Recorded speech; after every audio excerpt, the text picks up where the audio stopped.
में भारत का यूके के साथ फ्री ट्रेड एग्रीमेंट होना कितनी बड़ी कामयाबी आप मानते हैं? जी, बहुत बड़ी कामयाबी। और देखिए, मुझे तो इस समय एक और विचार भी आ रहा है, वो है इसका टाइमिंग। एक ऐसे वक्त पर जब पूरी दुनिया में थोड़ी सी सुप्रीमेसी को लेकर लड़ाई है अलग अलग रीजन्स में, और भारत और पाकिस्तान के जी बीच जो एस्केलेशन इस वक्त हो गया है, ये एक मेंटल सेटबैक होगा पाकिस्तान के लिए। आप इस चीज़ को सोचिए, कल हमारे यहाँ पर ड्रिल्स होने हैं, और मतलब ऑलमोस्ट वॉर लाइक सिचुएशन है जहाँ पर दोनों देशों में ड्रिल्स हो रहे हैं और अपनी अपनी तैयारियां हो रही हैं। ऐसे में एक बहुत बड़ा एफटीए फ्री ट्रेड एग्रीमेंट, जो कि शायद कॉमर्स की दुनिया में या फिर अंतर्राष्ट्रीय व्यापार की दुनिया में सबसे बड़ी चीज है इस वक्त, वो दो देशों के बीच हो रहा है। तो पहला तो फायदा मुझे ये लग रहा है कि एक बहुत बड़ी मॉरल विक्ट्री इंडिया की ओवर पाकिस्तान, क्योंकि एक सेटबैक लगेगा दुश्मन देश को कि अरे, इनके लिए इतनी बड़ी कामयाबी, इतना बड़ा सब कुछ, और दो देश पास आ रहे हैं, यूके जैसे देश के साथ आप ये ट्रीटी कर रहे हैं। Number one. नंबर टू, जो इसका कॉमर्स साइड है, आपने बहुत अच्छी तरह से भी एक्सप्लेन किया दर्शकों के लिए कि क्या मतलब होता है एक फ्री ट्रेड एग्रीमेंट का। जब दो देश एक फ्री ट्रेड एग्रीमेंट में आते हैं तो उनके बीच में समझ लीजिए एक तरह से सीमाएं समाप्त हो जाती हैं, क्योंकि इस समय एक जहां दुनिया में ट्रंप ने टैरिफ का टेरर मचा रखा है, उस समय अगर आप देखें कि दो देशों के बीच, वो भी ऐसे दो देश जो सबसे बड़ी इकोनॉमीज में से एक हैं, उनके बीच फ्री ट्रेड एग्रीमेंट होता है, जहां सामान का आदान प्रदान, चीजों का आदान प्रदान, सेवाओं का आदान प्रदान, बिना किसी रोक टोक के, बिना किसी ड्यूटी स्ट्रक्चर, मतलब ऐसे कॉम्प्लेक्स ड्यूटी स्ट्रक्चर के, तो चीजें एक दूसरे के पास जल्दी पहुंचेंगी, बेहतर तरीके से पहुंचेंगी, उनके दाम में भारी कमी आएगी, दोनों एक दूसरे के सामान को बहुत बेहतर तरीके से इस्तेमाल कर पाएंगे। आपने कई कारों से लेकर तो स्कॉच विस्की तक के उदाहरण यहां पर आए। तो ये एक बहुत बड़ा मोमेंट है, और जैसा आपने कहा, देश के प्रधानमंत्री ने इसका ऐलान किया, और देश के वाणिज्य मंत्री जो पीयूष गोयल है, जो इसके पीछे, इसके आर्किटेक्ट आप कह सकते हैं उनको, जो काफी समय से इसके पीछे लगे थे। तो आई थिंक भारत के लिए सही वक्त पर बहुत बड़ी कामयाबी, जिसके कई मायने हैं सिवाय एक इसके कि वो एक फ्री ट्रेड एग्रीमेंट में तो आ ही गया ब्रिटेन के साथ। बिल्कुल, इसमें एक चीज जो आपने कही, बड़ी अच्छी बात कि ये टाइमिंग बहुत ही महत्वपूर्ण है। ऐसे समय में जब हम यूएस के साथ ट्रेड डील करने जा रहे हों, ऐसे समय में जब पाकिस्तान के साथ जिस तरह का माहौल बना हो, ऐसे समय में डील करके भारत ने साफ कर दिया कि हम तरक्की के पक्षधर हैं, और इसके बहुत सारे अलग अलग असर भी पड़ेंगे, भारत को फायदा भी होगा। शायद यही वजह है कि वाणिज्य मंत्री पीयूष गोयल ने जो पूरे इस डील को करार नाम जो दिया है, इसके बारे में कहा है कि यूके के साथ एफटीए भविष्य के लिए ऐतिहासिक है। ग्रोथ, रोजगार और इनोवेशन में इससे काफी ज्यादा मदद मिलेगी। दो बड़ी इकोनॉमी के बीच महत्वाकांक्षी डील है, बहुत बड़ी बात वो कह रहे हैं। एफटीए से भारतीय किसानों को फायदा होगा, एफटीए से एमएसएमई स्टार्टअप्स को फायदा होगा, ग्लोबल इकोनॉमी में जो पावर हाउस तक पहुंचने का लक्ष्य था उसमें ये एफटीए काफी ज्यादा मददगार साबित होगा। जो विकसित भारत का लक्ष्य प्रधानमंत्री ने तय किया उसमें मददगार साबित होगा, विकास और रोजगार का अवसर देगा, और भारत यूके एफटीए एक साहसिक कदम है। ये इनका पीयूष गोयल जी ने साफ तौर से इस पूरे डील को जो बताया है उसकी खासियत को लेकर के। इसमें पीयूष खमाटा साहब हमारे साथ जुड़ चुके हैं, जो कि इंडस्ट्री से जुड़े हुए हैं। खमाटा साहब, इस डील को आप कैसे देख रहे हैं? ये डील बड़ा ऑस्पिशियस मोमेंट पे आया है। एक्चुअली मेरा ये गुड फॉर्च्यून है कि I was part of the India UK trade talks only last week, और दोनों मंत्रियों से मेरी बात हुई थी। मैं एक नहीं एक्सपेक्ट करता था कि ये टाइम पे आ जाएगा, क्योंकि पूरा वर्ल्ड अभी एक जो पहला एक ग्लोबल वर्ल्ड था, मल्टीपोलर वर्ल्ड था, आज सब यूनिपोलर बन के बैठे हुए हैं। तो आई थिंक ये टाइम पे इंडिया यूके का ये ट्रीटी एक रोल मॉडल है वर्ल्ड के लिए, कि भाई ये टाइम में जब टैरिफ बढ़ रही है, कैसे दो कंट्री जो सिनर्जिस्टिक है, आज हमारे में बहुत सिनर्जी इंडिया यूके में, हम कैसे साथ मिलके एक पूरे ग्लोबलाइजेशन की ओर जाए। और इसीलिए मैं इसको ऑस्पिशियस मानता हूँ, और इसलिए मैं मानता हूँ ऑस्पिशियस है क्योंकि आज यू के साथ भी हमारे काफी सालों से डिस्कशन हो रहा है। यूएस से तो एक बड़ी ट्रीटी हमको करनी चाहिए, वो उनका के लिए टेम्पलेट बन जाएगा। मेरा ये होप है कि यही टेम्पलेट पे आज यूएस भी हो जाए, बिकॉज अभी इसलिए जल्दी करना पड़ेगा क्योंकि आज हमको एक मैन्युफैक्चरिंग इकोनॉमी बनना है विकसित भारत के लिए। हम सर्विसेज इकोनॉमी तक नहीं जुड़ सकते। मैन्युफैक्चरिंग में जब बनेंगे तब एग्रीकल्चरलिस्ट को, फिशरमैन को, एमएसएमई को, जो हमारे पीयूष गोयल साहब बताते हैं कि ट्रेड ट्रीटी का मतलब नहीं कि दो अमीर लोग की ट्रीटी हो रही है, एक आम आदमी को उसका फायदा मिलना ही चाहिए। आम आदमी कौन है? एक फिशरमैन है, आम आदमी एक छोटा एमएसएमई है। तो उसका फायदा कब होगा कि वो ऐसा माल बनाएगा जो फॉरेन एक्सपोर्ट हो सके, और ये ट्रीटी इसके इसके लिए मेरे हिसाब से शुभ एक का पाथ लेके आएगी। एक एग्जाम्पल की और देता हूँ, बिस्किट। हमारी कंट्री की बहुत अच्छी बिस्किटें बनती है, यूके में बहुत शॉर्ट ब्रेड बिस्किट बनती है। आज यूके में बिस्किट बनाने से इंडिया में बिस्किट बनाना सस्ता है, अब ड्यूटी जीरो हो गई है। आज कोई भी यूके की कंपनी अपनी बिस्किट इंडिया में बड़े पैमाने पे बना सकती है और हम इंडियन यहाँ से यूके भेज सकते हैं, बाजू कंट्री में भेज सकते हैं। इमेजिन करो। सिमिलरली मरीन प्रोडक्ट, सिमिलरली काफी value added export agri products है। एग्रीकल्चर को दूर रखा है, वो अच्छी बात है। एग्रीकल्चर को एफटीए में नहीं लाना चाहिए इंडिया जैसी कंट्री को, पर जो वैल्यू एडेड फूड प्रोडक्ट है उनको लाके उन्होंने बहुत अच्छा काम किया है। सेकंड, उन्होंने जो एक स्पेशल एक अग्रीमेंट में उन्होंने जो एग्जेम्पशन डाला जी हुआ है, ये जो पीयूष डबल कमाटा। कन्वेंशन हाँ। बुला रहे हैं, ये डबल कन्वेंशन जो हाँ। हाँ। कंट्रीब्यूशन है, ये एक बड़ा यूनिक है। ये आपको हाँ। सबको समझना पड़ेगा हाँ। कि जो हमारे लोग वहाँ टेम्पररी जाते हैं काम के लिए, उनको वहाँ डबल सोशल कंट्रीब्यूशन नहीं देना पड़ेगा। अब ये एक छोटी चीज नहीं, बहुत बड़ी चीज। सोशल कंट्रीब्यूशन 15 से 20 बिल्कुल। टका तक मिलता है। अब आप सोचो कि जो हम, जब मेरी कंपनी ने किसी आदमी को वहाँ 3 साल रखा, तो उसको मेरे को वहां का सोशल कंट्रीब्यूशन नहीं देना है, जब मैं यहाँ उसका दे रहा हूँ ईएसआईपी है। तो इससे कारण क्या, हाँ। ग्लोबल हाँ। मोबिलिटी। आज India is not only good in exporting products, our we have skilled labor, our skilled labor is today going in the world, and वो सीईओ तक लेवल पे पहुंच रहे, बड़ी बड़ी कंपनी के सीईओ बन रहे हैं। पर उनको जब ग्लोबलाइजेशन हम वर्कफोर्स का कर रहे हैं, तब ये ट्रीटी में ये जो एक जो अक्खा नया जो डबल कंट्रीब्यूशन कन्वेंशन को पहली बार लेके आए हैं, ये एक बड़ा महत्व का कदम है मेरे हिसाब से। और इससे फायदा ये होगा कि इंडियन को फॉरेन में अच्छे जॉब मिलेंगे, और जो हमारे जो एस्पिरेशन है, हमारे यूथ का एस्पिरेशन है कि हम फॉरेन जाके इंडिया में पढ़े, फॉरेन जाके कुछ काम करें, वो मेरे हिसाब से इससे बढ़ेगा। सिमिलरली जो बाकी मोबिलिटी की बात सवाल की, वीजा खमाटा है, साहब, खमाटा साहब, वीजा है, एक सवाल मैं आपसे पूछूं। सब दिखाएगा। आपसे आपसे मैं पूछूंगा, इसकी डिटेल में आऊंगा आपके पास, लेकिन एक सवाल मेरी दिलचस्पी आपसे जानने में ये है कि पिछली बार जब पिछले हफ्ते जब पीयूष गोयल गए थे यूके, तो बातचीत हुई, फिर वापस दूसरे देशों के दौरा पे चले गए, फिर वापस से हफ्ते भर के भीतर दोबारा वो पहुंच गए यूके। तो आपको लग रहा था वहां के माहौल देख करके कि इतना जल्दी डील हो जाएगा?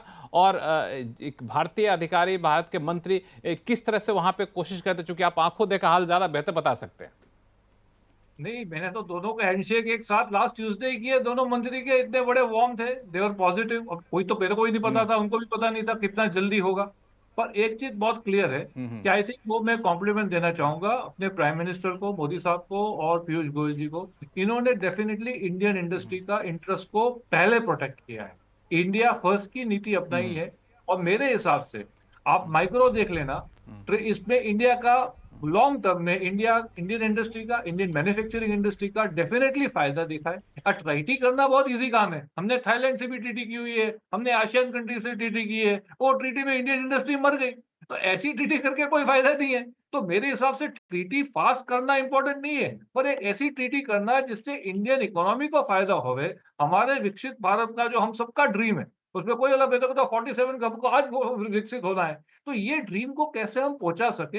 और ये आई थिंक इंडिया के फेवर की ट्रीटी है। और यूके एक ऐसी कंट्री है जिससे इंडिया के साथ सिनर्जी बहुत है। अब एक ऑटो की बात करते हैं, इन्होंने स्पेशल कोटा दिया है ऑटो कंपोनेंट दोनों साइड टैक्स फ्री का। अब काफी इंडिया, यूके की कंपनी इंडियन है, इंडिया की कंपनी यूके में ऑटो में। अब इमेजिन करो इससे क्या कोलैबोरेशन होगा। सिमिलरली डिफेंस में आज कोलैबोरेशन हो सकता है, हम तो कॉम्प्लीमेंट करते हैं। तो मेरे हिसाब से खाली फूड का तो मैंने एक एग्जांपल दिया, सर्विसेज का एग्जांपल दिया, इवन डिफेंस, कार्स, ये बिग टिकट थिंग है, इसमें भी आई थिंक ये ट्रीटी का इंडिया का फायदा डेफिनेटली आएगा। और यूके का भी फायदा है, बिकॉज यूके में सब कुछ तो बन नहीं सकता है, और यूके आज सब कुछ चाइना से नहीं इंपोर्ट करने वाला है, या तो यूरोप से नहीं करने वाला है, वो तो ब्रेक्सिट भी नहीं हो गया उनका। तो they are also looking at a dependable manufacturing destination. और luckily India is now emerging as a dependable manufacturing destination. और ये जो ट्रीटी, रिपीट कर रहा हूं, इससे जो टेम्पलेट बन जाएगा, यूरोप और ब्रिटिश के जो कंसर्न्स है सेम थे, कोई ज्यादा फर्क नहीं था। वो ब्रिटेन का कंसर्न था मेरा स्कॉच विस्की, और यूरोप का कंसर्न था मेरा इटालियन वाइन। अगर स्कॉच को टेक केयर कर दिया है तो वाइन भी टेक केयर हो जाएगा। तो मेरे हिसाब से आज की तारीख में यू तो इमीडिएटली होना जरूरी है, बिकॉज ऑलमोस्ट कॉम्प्लीमेंटरी है। यूके थोड़ा यूएस से थोड़ा टाइम लगेगा, पर मैं बड़ा होपफुल हूं कि ये यूएस से भी हो जाना चाहिए। और इसीलिए तीनों हो जाने साथ में फायदा इसीलिए कि अगर इंटरनेशनल कंपनी इंडिया में अपना बेस बना के मैन्युफैक्चर करेगी इंडिया में कुछ, अभी मैंने बिस्किट का उदाहरण दिया, तो वो खाली यूके के लिए बिस्किट नहीं बनाएगी, वो पूरे यूरोप के लिए बनाएगी, वो ये पूरे अमेरिका के लिए बनाएगी। तो मेरे हिसाब से ये टेम्पलेट पे ये बाकी जो दो बड़े टिकट डील है, वो भी छोटे तो होने ही चाहिए, पर ये दो बड़े टिकट डील भी हो जाने चाहिए। यहाँ पर एक सवाल लक्ष्मण जी, क्योंकि हम पीयूष गोयल साहब की इतनी बात कर रहे हैं, आपने कॉन्स्टेंटली आपकी उनसे दिल्ली में बातचीत होती है, आप फ्री ट्रेड एग्रीमेंट पे कई बार आपकी इंटरव्यू में उनसे बातचीत हुई। मैं सिर्फ ये समझना चाहूँगा कि जो भी बातचीत में आया तो वो सिलसिलेवार किस तरीके से बात आगे गई, अगर आप हमें थोड़ा बता पाएँ उस अंदाज में कि कैसे भारत ने कदम ब कदम बढ़ाकर इसको हासिल किया। और डेफिनेटली गोयल साहब के उस पर तो जाता ही है ये कि उनकी इसमें एक बहुत बड़ी और सार्थक भूमिका रही है।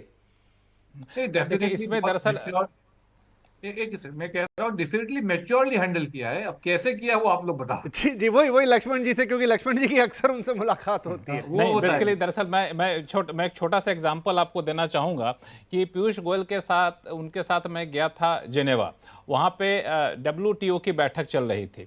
तो WTO की जब बैठक चल रही थी तो होता क्या था कि बैठक के बाद आमतौर पे आके जब कुछ निकलता था तो हम लोग को ब्रीफ करते थे। जब रात के 12 बज गए तो हम 12 बज गए तो हमने इतनी रात तक क्या करेंगे, अब तो ब्रीफिंग होगी नहीं। मैं चला आया अपने रूम में, जेनेवा की बात कर रहा हूँ, और फिर 4 बजे मैसेज आया है कि जितना जल्दी हो 5 बजे आप लोग पहुंच जाइएगा सुबह सुबह, वहां पे पीयूष गोयल साहब ब्रीफिंग करेंगे। तो अंदाजा आप इस बात से लगा सकते हैं कि रात भर जो शख्स जब WTO के नेगोशिएशन में रहा, वो सुबह उठ करके फ्रेश होने की बजाय, रेस्ट करने की बजाय, वो 5 बजे हम लोग को बता रहे थे कि आखिर किस तरह से नेगोशिएशन हुआ, और बिल्कुल फ्रेश दिख रहे थे। तो मैं सच पूछिए तो उनके काम करने के तौर तरीके और उनके मेहनत का बड़ा कायल हूं मैं। अब मुझे ऑन एयर स्वीकार करने में कोई हिचक नहीं है कि उनकी जितना मेहनत तो मैं नहीं कर सकता हूं। मतलब वो इन सब मामले में बहुत ही डेडिकेटेड रहते हैं और बहुत मेहनती होते हैं। और इस डील को लेकर के, अभी से डील की बात नहीं चल रही थी, पिछले 5 साल से इस डील पर बातचीत चल रही थी। बातचीत डील काफ़ी हद तक नज़दीक पहुंच चुका था, और लेकिन बीच में यूके में इलेक्शन हो गया। तो इलेक्शन में था तो कई सारी चीज़ें नैतिक रूप से संवेदनशील थी। कई बार ऐसा हुआ कि अभी इलेक्शन हो जाने के बाद करेंगे, लेकिन इलेक्शन हो जाने के बाद भी उसी तरीके से पूरे चीज़ों को परस्यू किया गया। और जो फ्री ट्रेड एग्रीमेंट होता है उसको मैंने क्लोजली देखा है, फुल स्टॉप, कॉमा, एक एक वर्ड, उन सब पर चर्चा होती है। जब पहली बार इस हफ्ते में जब शुरुआत में यूके गए तो उसके बाद जब बात वहाँ से निकल कर आए, दूसरे देश के दौरा पे गए, तो मुझे बताया कि कोई एक पैराग्राफ में कोई 1-2 वर्ड था जिसको लेके मामला फंस रहा था, फिर उसको निपटाया गया। फिर इंडिया आने की बजाय सीधे वहाँ से यूके दोबारा गए और अब डील फाइनल करके आए हैं। तो इनका काम करने का तरीका वाकई अनूठा है। जो नज़दीक रह के काम करके देखता है उनको तो वाकई लगता है कि नहीं, अगर इस तरह से डेडिकेशन के साथ काम किया जाए तो उसमें सफलता मिलने से कोई रोक नहीं सकता। यही वजह की शुरुआत मैंने कहा भी था कि इसका श्रेय काफ़ी हद तक उद्योग वाणिज्य मंत्री पीयूष गोयल साहब का जाता है। और एक चीज़ और, जब भी ऐसे मामले में कोई पेच फंसता है तो सीधे प्रधानमंत्री इसमें उपलब्ध रहते हैं, सीधे गाइडेंस करने पर, और काफ़ी हद तक फ्री हैंड देके छोड़ते हैं। ये मोटा मोटा मैंडेट है, बाकी आप करके आइए। तो ये भरोसा बहुत बड़ा होता है पीयूष गोयल के ऊपर जब वो बाहर जाते हैं तो प्रधानमंत्री का। तो ये भी काफ़ी गौर करने वाली बात है। विपिन जी बिल्कुल। खम्बाटा साहब देखिए, अब यूके और इंडिया के स्ट्रेटेजिक टाइज मतलब FTA हो गया है, मैं समझना चाहूंगा कौन से वो सेक्टर्स हैं जिनको इस ट्रीटी का सबसे ज्यादा फायदा मिलेगा। नहीं, 3 सेक्टर तो मैंने डेफिनेटली बताया, ऑटोमोबाइल, डिफेंस, फूड प्रोसेसिंग, इसमें मरीन भी आ गया।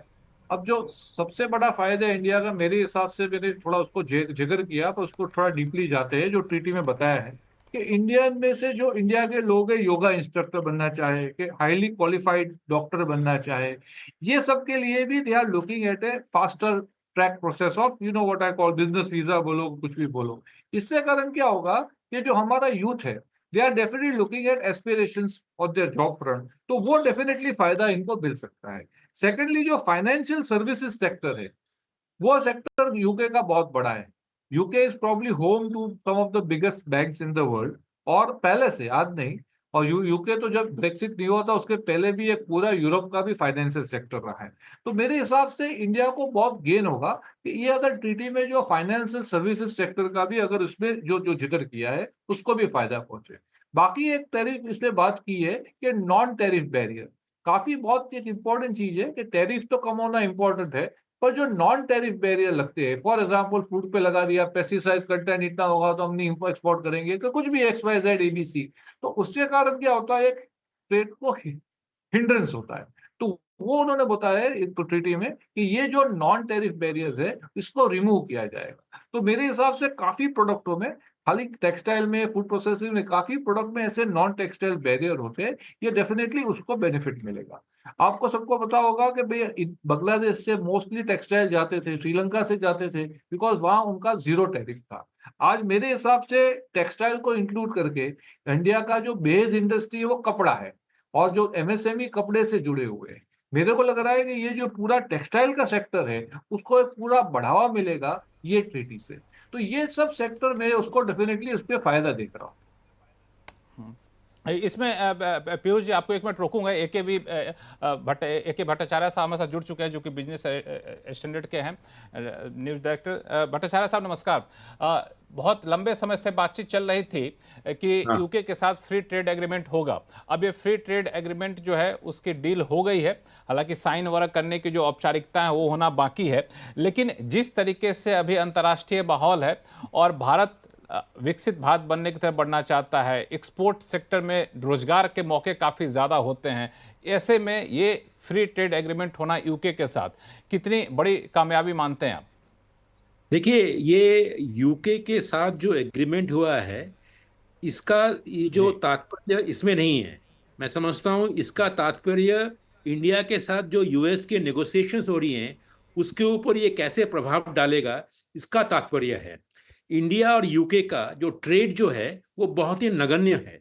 करीबन 22 बिलियन डॉलर और 25 बिलियन डॉलर का ट्रेड है, फॉरेन ट्रेड। उसमें से हमारी 5 बिलियन डॉलर की सरप्लस है हमारी तरफ। तो मैं ये समझता हूं कि और यूके को अगर आप देखेंगे इंडिया के फॉरेन ट्रेड में लिस्ट में, वो करीबन 15-16 वहाँ देश है वो। तो मैं ये समझता हूं कि जो इंडिया यूके का फ्री ट्रेड एग्रीमेंट इस अवस्था में, इस जो जो जियोपॉलिटिकल सिचुएशन में जो हुआ है, इसका तात्पर्य इंडिया के साथ जो यूएस का नेगोशिएशन हो रहा है उसके ऊपर ये बहुत प्रभावशाली होगा। क्योंकि हमें ये देखना पड़ेगा किस तरह से इस India UK free trade agreement में ये जो गुड्स की जो बात कर रहे हैं वो तो है ही, उसकी एडवांटेज होंगी, पर सबसे बड़ी एडवांटेज जो होगी वो हमारी जो बायलैटरल इन्वेस्टमेंट ट्रीटी की जो प्रोविजंस जो हैं उनको किस तरह से डील किया गया है। इस वक्त जो ट्रेड के साथ जो इन्वेस्टमेंट का जो संपर्क है वो काफी ढीला पड़ गया है, क्योंकि हमारी जो बायलैटरल इन्वेस्टमेंट ट्रीटी है वो लिम्बो में है। और लिम्बो में इसीलिए है क्योंकि हमने पिछले 10-15 सालों में वो सारे बायलैटरल इन्वेस्टमेंट ट्रीटी को हमने निलंबित कर दिया गया है। तो अगर हम बायलैटरल इन्वेस्टमेंट ट्रीटी को अगर उसी तरह से हम तवज्जो देते हैं इस Indo UK free trade agreement में, जिससे कि जो विदेशी जो यहाँ पे आता है, जो ट्रेड करता है या अपनी ग्लोबल कैपेबिलिटी सेंटर्स या ग्लोबल वैल्यू चेन के तरह तहत वो अपनी एक इन्वेस्टमेंट करता है, मैं समझता हूँ कि उसमें जो ट्रेड और लीगल ऑप्शंस कैसे उसको ट्रीट किया गया है वो एक बहुत बड़ी एक अहमियत रखती है।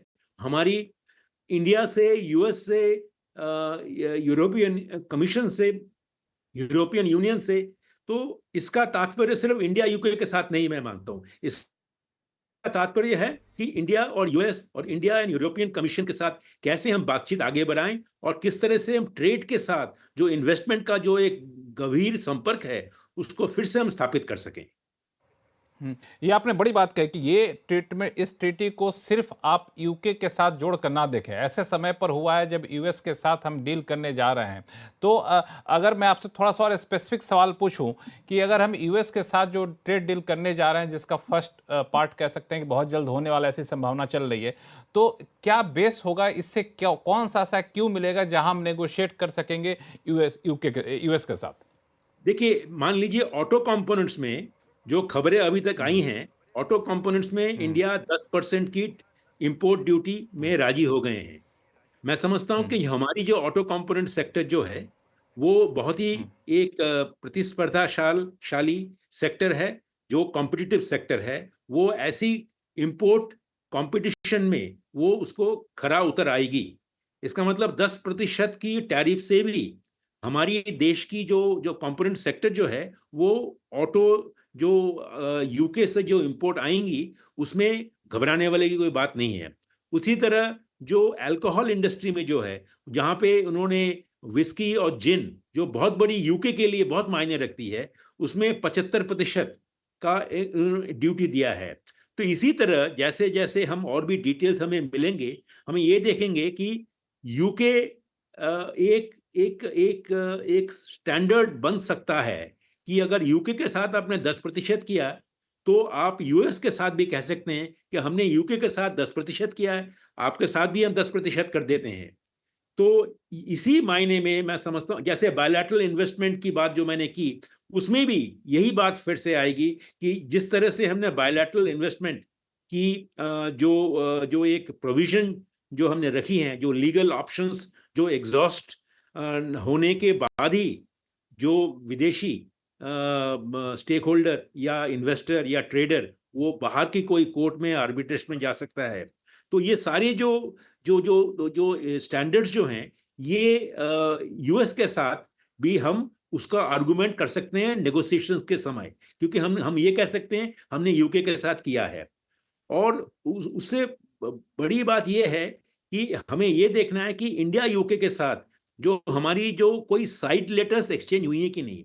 साइड लेटर्स का मतलब ये है कि हमारी जो एग्जम्पशंस लिस्ट जो हैं, जैसे हमने तो ये तो कह दिया कि 10% ऑटो कंपोनेंट इंपोर्ट आप कर सकते हैं, 75% में आप विस्की या जिन को आप इंपोर्ट कर सकते हैं, पर इसके साथ साथ काफी जो जो जिसे कहते हैं हम साइड लेटर, जिसे एग्जम्पशन लिस्ट कहते हैं, जो जो क्या क्या एग्जम्पशंस होंगी, वो हमें देखना है कि वो किस तरह से हम उसको उनका हमने इस्तेमाल किया है। और वही जो जिस तरह से हम यूके के साथ इस्तेमाल करेंगे, मैं मानता हूं कि जब हम यूएस के साथ नेगोशिएशन कर रहे हैं, उसका भी इस्तेमाल उसी तरह हो सकता है, क्योंकि इंटरनेशनल ट्रेड नेगोशिएशंस में प्रेसिडेंट एक बहुत बड़ी बड़ी इंपॉर्टेंट एक इशू कह रहे हैं होती सर है, आप, क्योंकि ये हम चीजें देखने लायक है। और अभी अजय साहा साहब भी जुड़ गए एफआईओ के, मैं उनकी पहली प्रतिक्रिया लेता हूं। अजय सर, ये एक ऐसे वक्त पर आई ट्वीटी जो सभी यूनानिमसली कह रहे हैं कि बड़ा इंपॉर्टेंट है इसका टाइमिंग। आप इसे कैसे देख रहे हैं, जब एक तरफ हम इन कन्फ्लिक्ट विद पाकिस्तान है, वो एक अपने आप में अलग मसला है, लेकिन दूसरी तरफ आपका ट्रेड डील चल रहा है अमेरिका के साथ और पूरी दुनिया ट्रेड वॉर पे बैठी हुई है। उस समय ये कितनी बड़ी अचीवमेंट है इंडिया की? नहीं, बहुत बड़ी अचीवमेंट है। आपने जैसे बताया, आज की डेट में हम देख रहे हैं कि हर कंट्री प्रोटेक्शनिज्म की तरफ जा रहा है, मार्केट ओपन नहीं हो रहे हैं। तो जो गवर्नमेंट ऑफ इंडिया ने इनिशिएटिव लेके यूके के साथ एफटीए किया है, उससे इंडियन एक्सपोर्ट्स, जो हमारे ट्रेडिशनल एक्सपोर्ट्स हैं, उनको भी बहुत मदद मिलेगी। और जो हमारे सनराइज सेक्टर्स ऑफ एक्सपोर्ट्स हैं, उनमें भी बहुत ज्यादा फायदा होगा। क्योंकि हम अभी तक बहुत से जो लेबर इंटेंसिव सेक्टर, अगर हम बात करें अपैरल, टेक्सटाइल या फुटवेयर, लेदर की बात करें, तो हम कुछ कंपटीशन हमारा जो था वो वियतनाम के साथ था, कुछ बांग्लादेश के साथ था। दोनों को फ्री ट्रेड एग्रीमेंट का एडवांटेज मिलता था, एक को बीइंग एलडीसी, दूसरे का अपना था। तो हम आउट प्राइस हो रहे थे मार्केट में। लेकिन अब इंडिया ने एफटीए कर लिया है, तो हम एटलीस्ट लेवल प्लेइंग फील्ड इन कंट्रीज के साथ है, और दूसरों कंट्री के साथ हमें एक टैरिफ एडवांटेज भी मिल रहा है। तो हम देखेंगे कि जो इंडिया का एक्सपोर्ट है, चाहे हम टेक्सटाइल की बात करें, लेदर की बात करें, टॉयज की बात करें, मरीन प्रोडक्ट की बात करें, जेम्स एंड ज्वेलरी की बात करें, वो काफी तेजी से बढ़ेगा। और दूसरी तरफ जो हमारे एक्सपोर्ट जैसे ऑटो कंपोनेंट का है, इंटीग्रेटेड सर्किट का है, ऑर्गेनिक केमिकल्स का है, फार्मा का है, वो भी बहुत तेजी से बढ़ेगा। और ये एग्रीमेंट खाली गुड्स के बात नहीं कर रहा, हमने देखा है सर्विसेज में भी अच्छे कंसेशन मिले हैं। जो मोबिलिटी की बात आई है, उससे जो हमारी आईटी सर्विसेज है, बिजनेस सर्विसेज है, प्रोफेशनल सर्विसेज है, फाइनेंशियल सर्विसेज है, उसको फायदा होगा। और जो अभी हमने देखा है कि जिस तरह का सोशल सिक्योरिटी से एग्जेम्पशन दिया गया है, तो उससे आईटी इंडस्ट्री को बहुत फायदा होगा। कि जो आईटी कंपनीज थी, वो एक तरह से उनके ऊपर एडिशनल बर्डन था, वो भी ये बर्डन नहीं रहेगा। और महत्वपूर्ण सवाल है वो आपसे